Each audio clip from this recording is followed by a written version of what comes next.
요한복음 11장 26, 27절 두 절 말씀 보겠습니다. 무릇 살아서 나를 믿는 자는 영원히 죽지 아니하리니 이것을 내가 믿느냐? 이르되 주여 그러하외다. 주는 그리스도시요 세상에 오시는 하나님의 아들이신 줄을 내가 믿나이다. 아멘.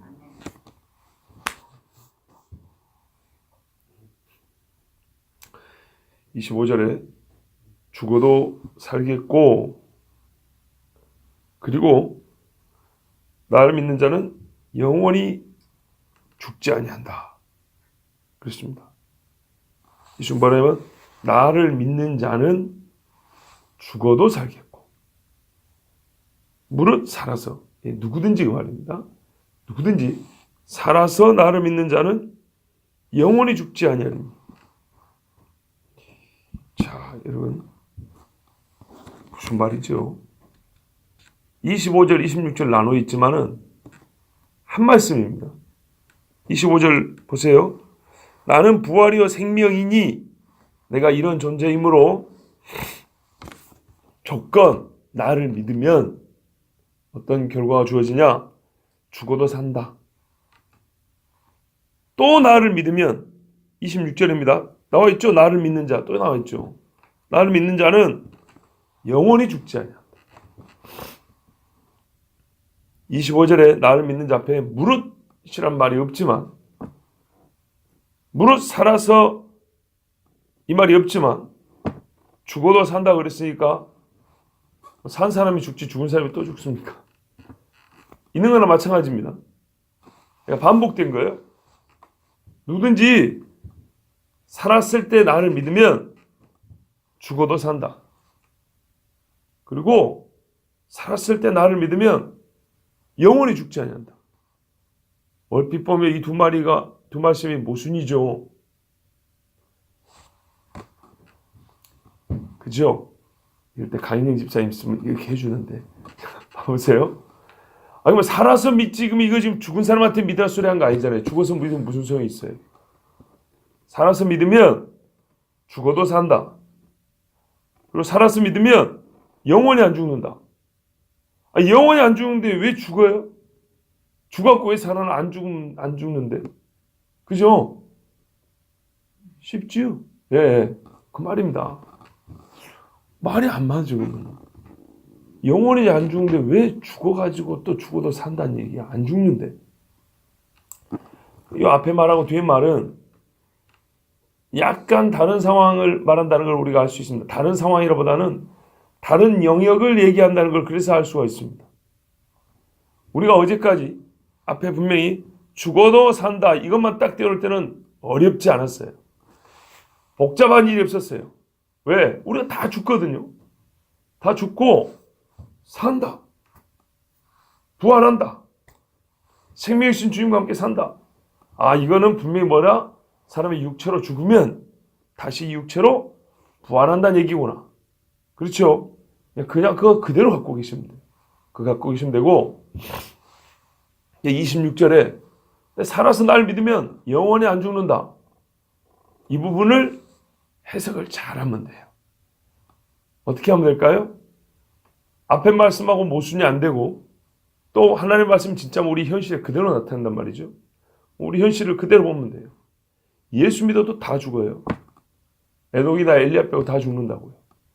그러면 영원히 죽지 아니한다. 이 말은 육체적으로만 해석할 게 아니구나. 육이 영원히 안 죽는다는 얘기가 아니구나라는 걸 알 수 있죠. 어떤 의미였어요? 두 가지요. 실제로 모든 사람은 다 죽어요.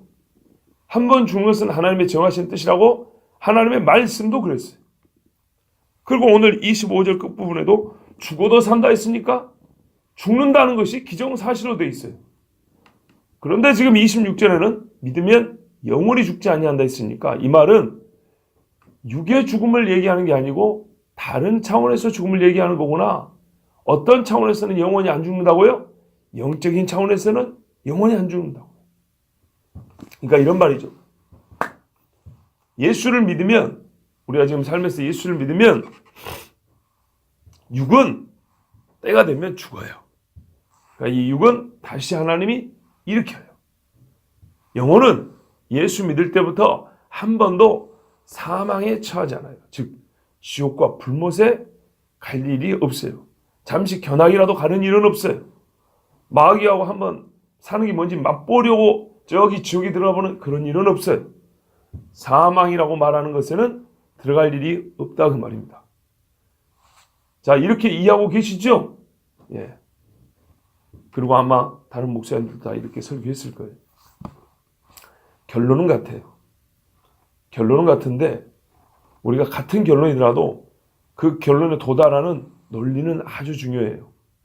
왜냐하면 논리가 견고하지 않으면 왜 그런데 하면 결론은 똑같이 말하는데 몰라 그냥 그런다던데 이러면 안 되는 거라고요.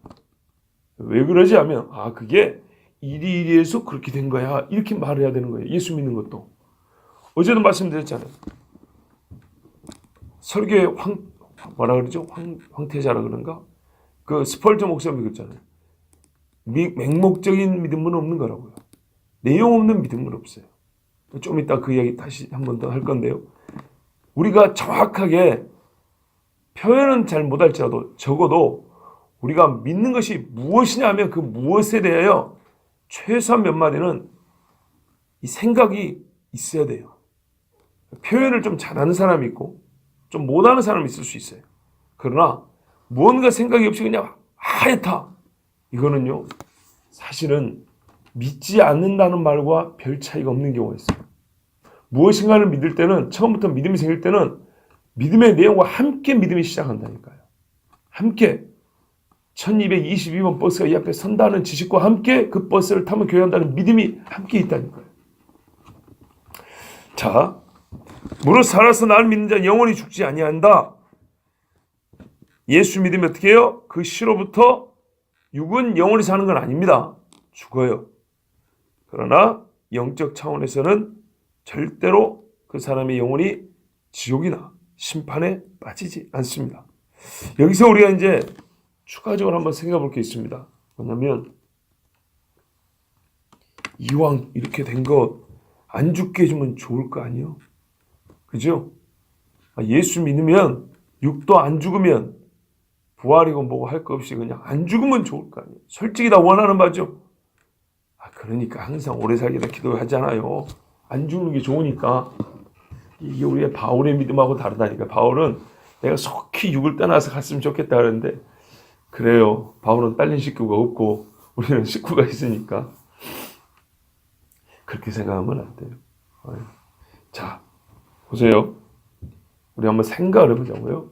만약에 예수 믿는 사람이 안 죽는다. 좋은 일이 많을 것 같습니까? 안 좋은 일이 많을 것 같습니까? 안 좋은 일이요? 자, 이럴 때 이제 물어보는 겁니다. 왜요? 왜요? 왜 안 좋은 일이 많을까요?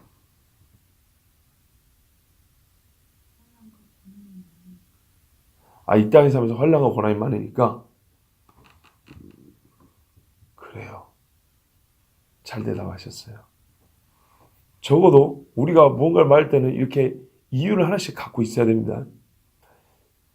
지금 성도님 하신 말씀대로 봐볼게요. 우리가 이 땅에서 안 죽고 산다고 생각해 보세요. 천국의 소망을 가질까요? 주님이 오셔가지고 보세요. 우리가 죽는다는 것은 예수님이 좀 표현이 그렇지만 부활시킬 일이 남아있다는 얘기예요. 주께서 영광을 온전히 우리 피조물 특히 죄인들을 통하여 받을 영광이 있다는 얘기예요. 우리가 여기서 안 죽고 사는 것보다 죽었으나 그 죽은 자의 이름을 부를 때 그 믿음에 합당하여 하나님께서 그들을 이렇게 세울 때 어떤 것이 하나님이 더 큰 영광을 받으셨습니까? 이 땅에는 마귀도 있고 사람도 있고 사람 중에 신자와 불신자가 있습니다.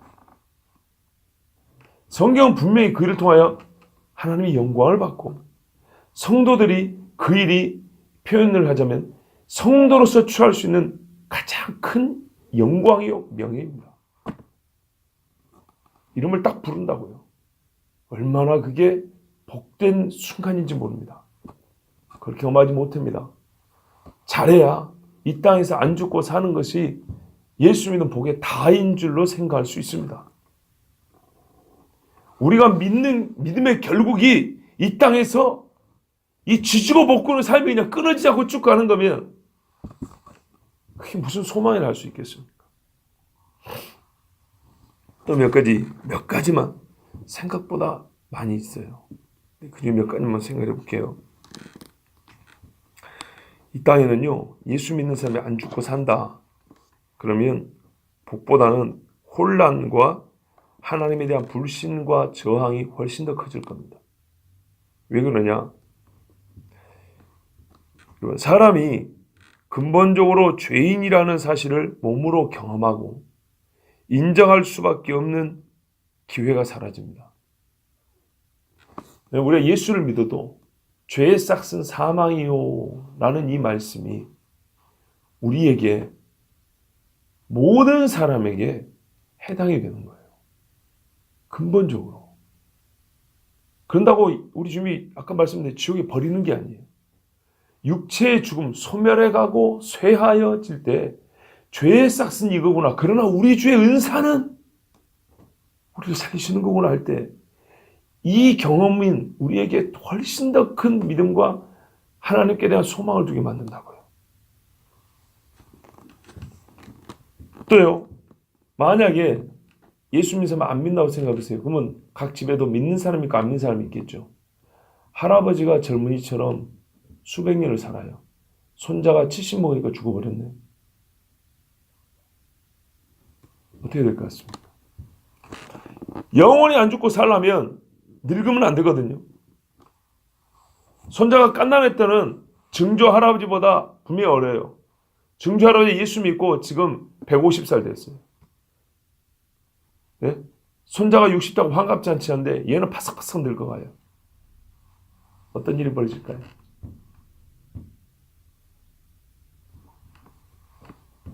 고조 할아버지가 됐어요. 나이 200 됐어요.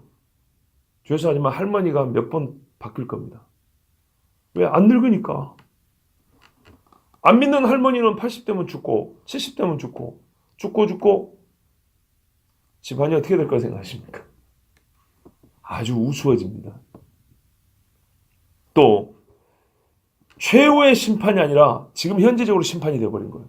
그걸 누구나 다 알아요. 그럼 어떻게 되죠? 사람들의 정죄와 판단이 하고 싶지 않아도 자연스럽게 형성돼서 이 땅에서 재판장 노릇하는 인간들이 얼마나 많이 나올까요?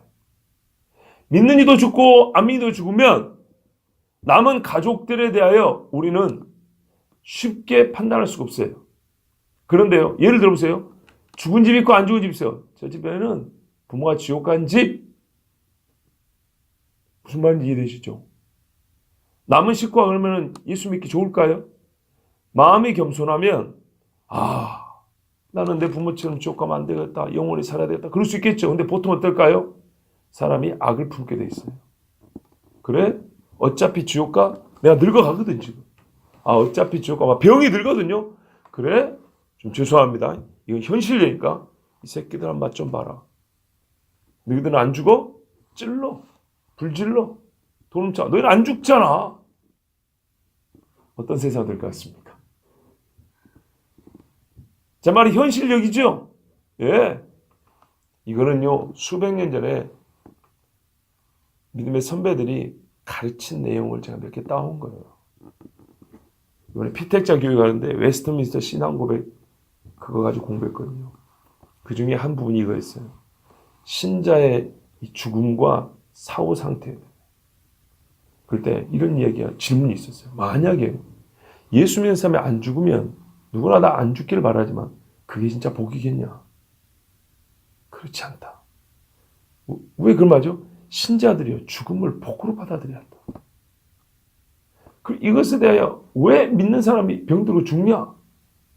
이것을 의무시할 게 아니다. 거꾸로 한번 생각해봐라. 그게 좋을 것 같느냐? 그리고 그 책에 나온 내용 중에 제가 아주 일부를 발췌해서 지금 여러분에 말씀드린 겁니다. 한번 같이 생각해보자고요.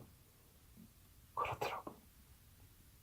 우리가 오히려 죽을 때, 니도 죽고 나도 죽을 때 우리는 어떻게 말씀하셨어요? 함부로 죽은 사람을 구원받았다, 못 받았다. 물론 삶의 증거 나타내기 마련입니다만은 오히려 가장 근본적 의미에서는 우리가 알지 못하기 때문에 그래도 남은 자가, 어쨌든 죽은 자가 아니라 남은 자가 지금 중요한데, 남은 자가 소망을 갖기도 하며 그 가족에 대하여 전도의 이유를 찾을 수도 있는 거예요. 그런데 딱 여기서 결판내서 우리 눈에 확 보여버린다. 그러면 이건 오히려 더 큰 혼란이 나오고요. 믿는 자에게도 별로 유익하지 않고 살아도 즐겁지가 않아요. 그리고 죽은 사람과 그 가족에게는 복음 증거의 기회라기보다는 아예 전도의 문을 닫아버릴 수 있는 엄청난 위험이 야기될 수도 있어요. 자, 그래서 우리 주님은 최후의 이 땅에 임하셔서 세상을 새로이 하실 일에 대하여 신자들조차도, 남은 자들조차도 불필요하게 여길 그런 위험도 있을 수 있기 때문에 이 땅이 또 자기들끼리 남아가지고 한번 해보자.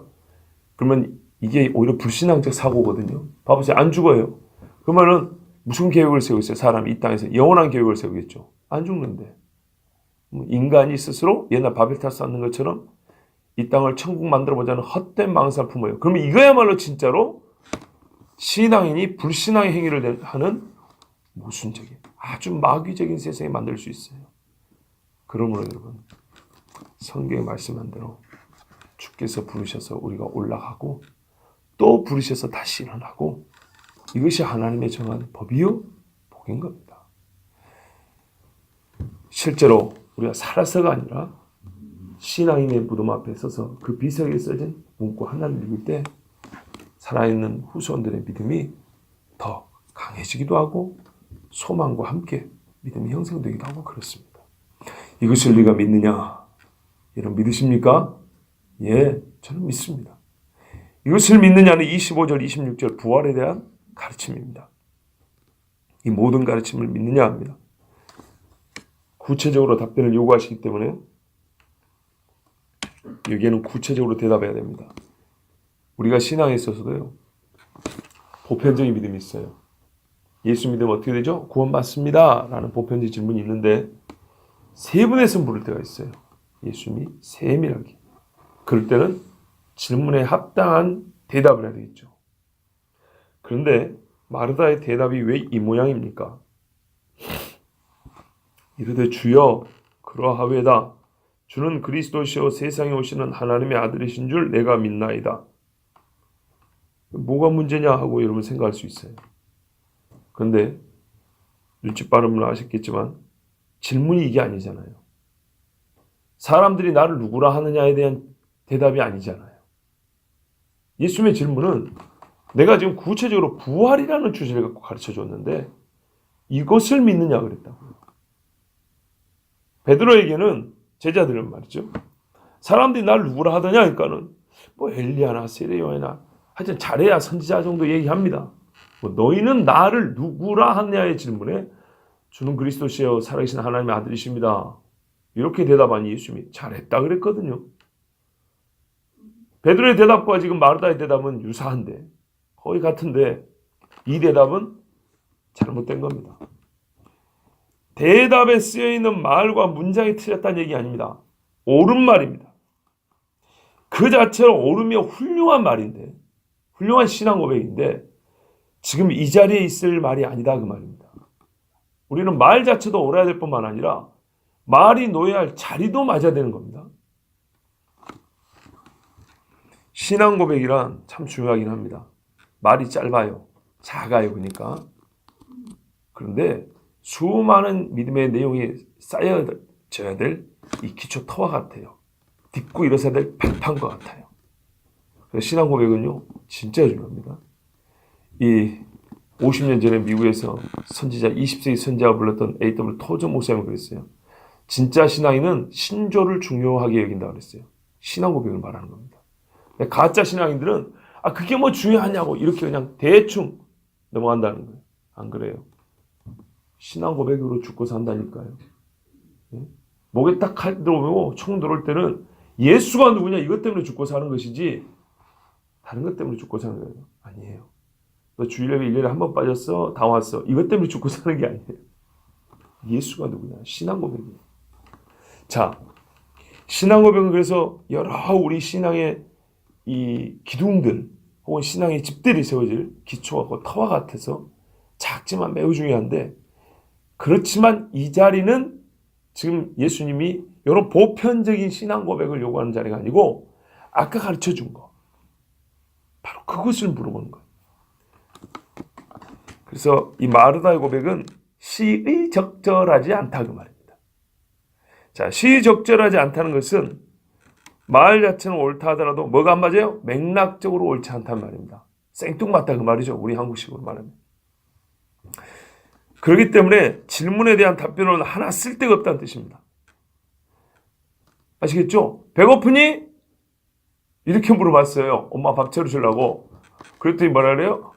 엄마 옷이 안 더러워요. 이거 어디다 써먹습니까? 이거는 빨래하다 올 있니? 이렇게 물어볼 때 대답을 해야죠. 그러니까 배고프니라는 질문은 하나 쓸데가 없다 이 말입니다. 근데 지금 이건 아주 중요한 얘기죠. 뭐 배고프냐 정도가 문제가 아니죠. 진짜 죽느냐 사느냐 이야기잖아요. 그런데 딴소리를 했어요. 이 말은, 대답으로 쓸데가 없다는 말은 예수님께서 가르치신 부활에 대해서 마르다가 온전히 이해하지도 믿지도 못한 상태라 그런 뜻입니다. 이걸 어떻게 하냐? 이 말 듣고 주님 앞에 막 감격을 해가지고, 아 그렇습니까 주님? 그거였군요. 사마리아 수가성 여인은 그랬거든요. 근데 그렇지 않았어요. 예배에 대해서 깨달음을 짜, 아 예배가 그런 거, 주제를 예배를 취했으면 예배에 대한 깨달음을 가지고, 그리고 예수님이 누군지 알았다고 이제 뛰어갔다고요. 마르다는 예수님을 미리 알고는 있었는데 더 이상한 거죠. 아무것도 몰랐던 여자가 예배를 듣고 완전히 깨닫고 거기다가 더불어 예수님 누군지까지 알았는데, 마르다는 예수님을 이미 아는 여자인데 세상에 예수님이 누군지 아는데 부활 이야기니까 못 믿었어요. 39절 보세요. 뭐라 그랬습니까? 저 무덤 열어라 그랬죠. 그랬더니 마르다가 그래요. 주여 죽은 지가 나흘이 되었으면 벌써 냄새가 나나이다. 뭘 하려고 그러십니까? 다 끝났는데. 그렇죠? 근데 예수님 지금 뭐라 그랬죠? 죽어도 살겠고 무릇 살아서 나를 믿는 자는 영원히 죽지 아니라. 요 말을 그대로 아멘 했으면, 돌을 굴려놓으라 하면, 아이고 우리 주님이 우리 오빠 살려주려는가 보다 이래야 될 거 아닙니까? 여러분 이게 얼마나 중요하냐면요, 구약 성경에 보면 엘리야와 엘리사가 사람 살리죠. 그때요 이 경우가 있습니다. 엘리사가 오다 가다가 밥 얻어먹는 집이 있어요. 부잣집이 있었거든요. 아시죠? 과부집이 있죠. 아, 과부가 아니라 부잣집이 있어요. 이 부잣집에 애가 없어요. 남편하고 부인하고 나이 차이가 좀 있는데 남편 나이가 좀 많고 애가 없어요. 그래서 엘리사가 내년 이맘때 아들이 있을 거예요. 그랬어요. 아이고 선지자님 그런 소리 하지 마세요. 그런데 진짜로 애를 낳았어요. 애가 몇 년 컸어요. 말도 하니까. 어떤 일이 있었냐, 몇 년 지나고 나서 애가 머리가 아픈 거예요. 그래가지고 부모님이 일하는데 아버지 옆에 갖고 아빠 돼가지고, 아빠 머리가 아파, 아이고 내 머리야 내 머리 그랬어요. 이게 몇 살 먹은 거죠. 근데 아버지가 일할 때니까 종들한테 시켰어요. 부잣집이니까 저 엄마한테 데려다 주라고. 그러니까 이 주인 마님이 애를 데리고 무릎에 눕혀서 따뜻거리고 있는데 점심때 되자 죽어버렸어요. 성경에 나온 이야기입니다. 그러니까 이게 웬일입니까? 나이 먹어 이 큰 슬픔을 맞으려고 애를 얻었단 말입니까? 근데 이 지혜로운 부인이 엘리사 선지자가 오면은 묵으라고 다락방 하나 내줬는데, 그 방에 엘리사 침대에다 딱 눕혀놓고 문 닫아놓고 남편한테 나귀하고 종 좀 주라 그럽니다. 급히 선지자한테 갔다 온다고. 근데 이 남편이 뭐라냐면, 여기서 참 절기돼서 중요한 말이 있어요. 월삭도 아니고 안식일도 아닌데 뭐 때문에 선지자를 찾아가냐. 자, 월삭이나 안식일이면 이유도 있다 이 말이죠. 우리 월삭 설교 드렸죠 작년에. 예, 그 말이거든요.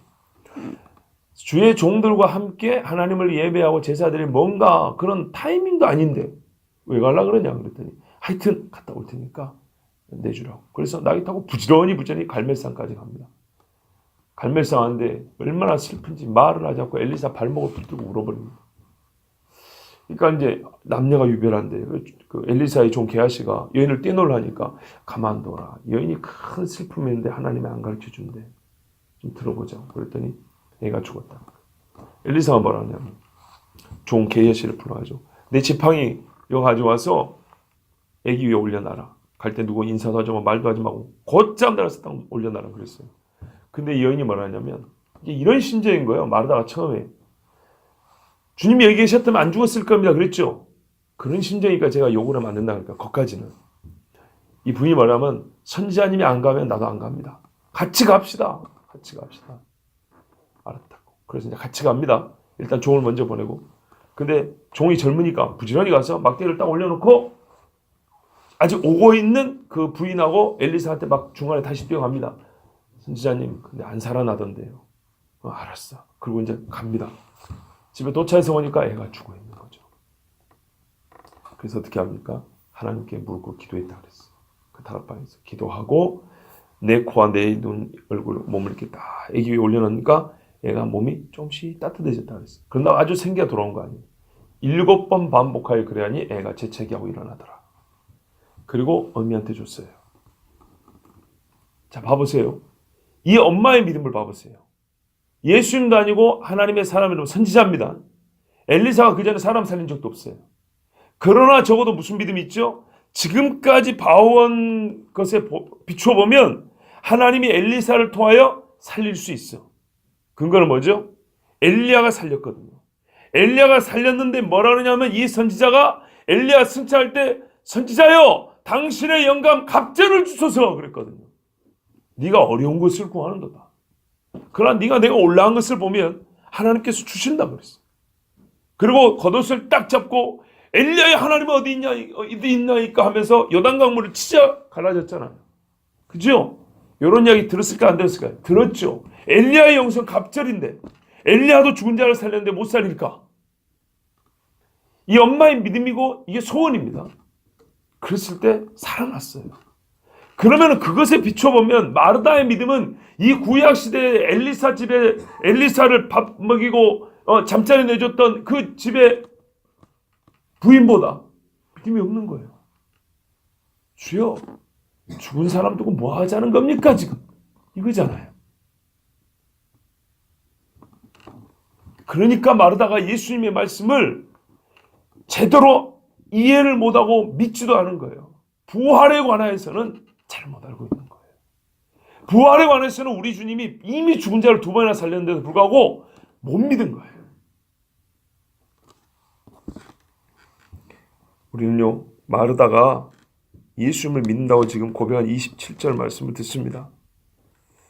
내일 이 말씀 자체가 또 그 자체는 옳다 그랬잖아요. 그래서 그 말씀 자체는 내일 다시 한번 보겠는데요.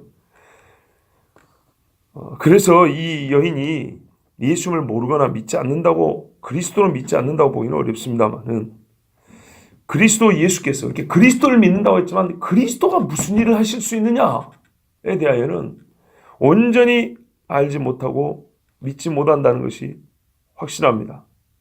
그렇다면 이 그리스도에 대하여 아는 지식 중에 부활에 관한 지식은 그 믿음의 내용에서 빠져 있다고 합니다.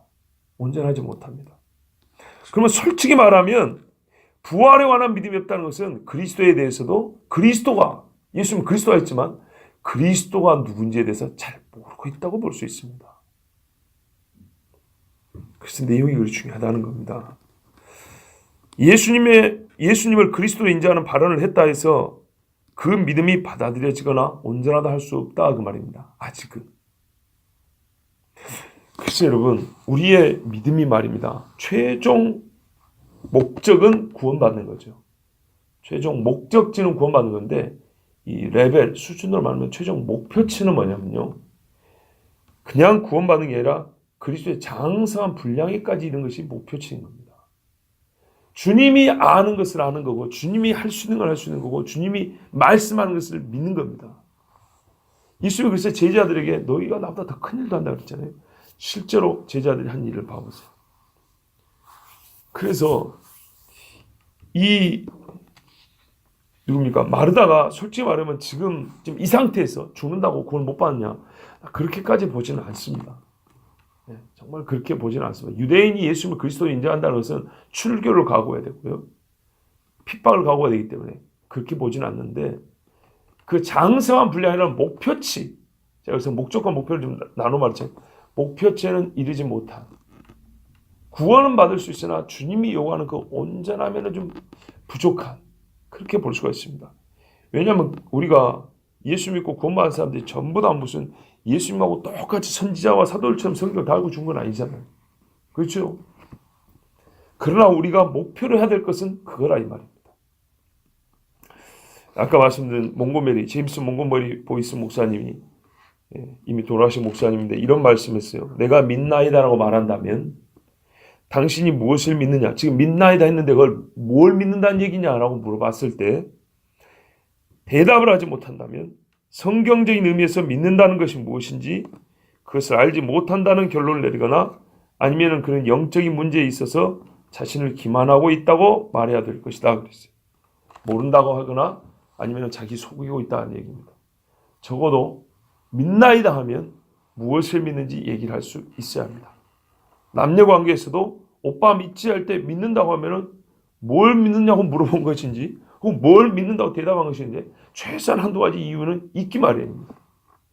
세상에 살면서 예수가 그리스도라고 말한다는 것은 진짜 어려운 말입니다. 그런데 뭐가 말했을 때 그냥 잃어버리면 이거는 믿음이 아닙니다. 자, 여러분 예수 그리스도 하나님의 아들로 믿고 계시죠? 예. 그러면 예수님의 그리스도 되심에 대하여 이유를 알고 있어야 됩니다. 왜 하나님의 아들이라고 믿는지 뭔가 나에게는 그 믿음의 내용이 있어야 합니다. 최소한의 내용은 믿음 그 자체이므로 구원하는 데 필수적이고요. 그리고 그리스도의 장성한 분량에까지 이르는 어떤 그 믿음의 내용들은 우리가 이 땅에서 보다 성숙 또는 온전한 그리스도를 살기 위해서 필요합니다. 아주 쉽게 예를 들면 그 내용이 없으면 전도는 못합니다. 나 자신은 말은 하기는 어렵지만 뭔가 믿음이 있어서 구원받을 수 있지만 그리스도라고 타인에게 누군가에게 예수님이 누구냐에 대해서 전하기는 어렵습니다. 이건 믿음, 즉 용기로서의 믿음도 필요하지만 내용으로서의 믿음이 반드시 필요한 일입니다. 그래서 예수님이 부활을, 제일 중요한 부활이잖아요. 나는 부활했으니까 자기 자신을 가르쳐주기 위해서 지금 부활을 얘기한 겁니다. 부활을 말하는 것은 예수를 말하는 겁니다. 그러므로 우리도 부활에 관하여 우리 주님이 하신 말씀이 되냐 아멘 해야 되고 그 외에도 예수님이 여러 말씀해 주셨는데 모든 말씀에 우리는 아멘 해야 됩니다. 그러기 위해서 우리 주님은 도구로 주신 것이 또한 성경입니다. 내가 가르쳐주고 싶은 거 여기 다 있고 듣는 이들이 아멘 해야 될 거 여기 다 있다고 말입니다. 그래서 우리는 전 성경을 듣고 전 성경을 묵상하면서 읽으면서 주님이 아멘 하라는 게 무엇인지를 배웁니다. 그리고 실제로 아멘 해야 합니다. 그러면 내가 구원을 받을 뿐만 아니라 나는 그리스도를 전하는 믿음의 내용을 가진 자가 될 수 있습니다. 기도하겠습니다. 하나님 아버지 감사합니다. 오늘도 말씀해 주시고 부족하지만 우리에게 늘